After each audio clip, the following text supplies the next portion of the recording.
որպեսզի մեր առաջի ճակերտավոր առաջի դեմքերը մոտ 6 ամիսա ոնց որ մեր ընտանեկան մոդելը քննադատում են, այ օրեր առաջ վարչապետի ելույթն էի նայում, որ ասում էր մեր ընտանիքները, մեր պետության զարգացումը գալիս է ընտանիքներից, այսօրվա դրությամբ բառացի ցիտում եմ իր ասած, ասում այսօրվա դրությամբ դուք գիտեք մենք զարգացել ենք, ոչ, մենք չենք զարգացել նրա համար, քանի որ մեր ընտանիքներում մենք մի հարկի տակ ապրում ենք երեխաների հետ, ապրում ենք երկու ընտանիքով եւ այլն, ասում եմ դա շատ վատ վիճակ է, մի 6 ամիս երևի ավել առաջ վարչապետի ճակերտավոր կինը նորից անցավ կանանց նվիրված բուրըն քննարկման, որ Հայաստանում երջանիկ կին ինձ դեռ չի հանդիպել,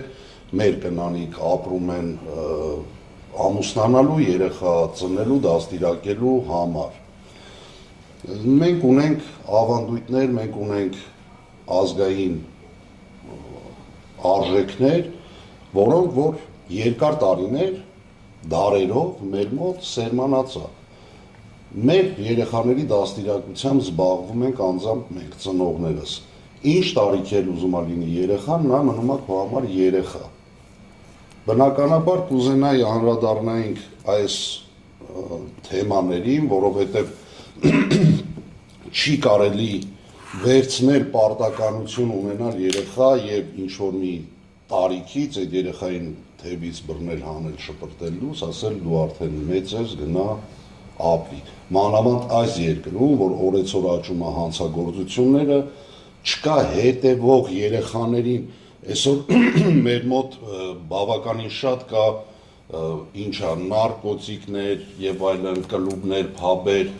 երեխաների հանցագործությունները բավականին շատ զարգացել է Հայաստանում։ Այ այսօր առավոտյան լսում էի մի եղբայրը, մի եղբորն է դանակահարել, ինչ-որ սենց բաներ կա, էլի ոնց կարելի է երեխային թողել անտեր եւ չզբաղվել երեխայի դաստիարակությամբ։ Շնորհակալություն։ Շնորհակալություն, պարոն Վարդանյան,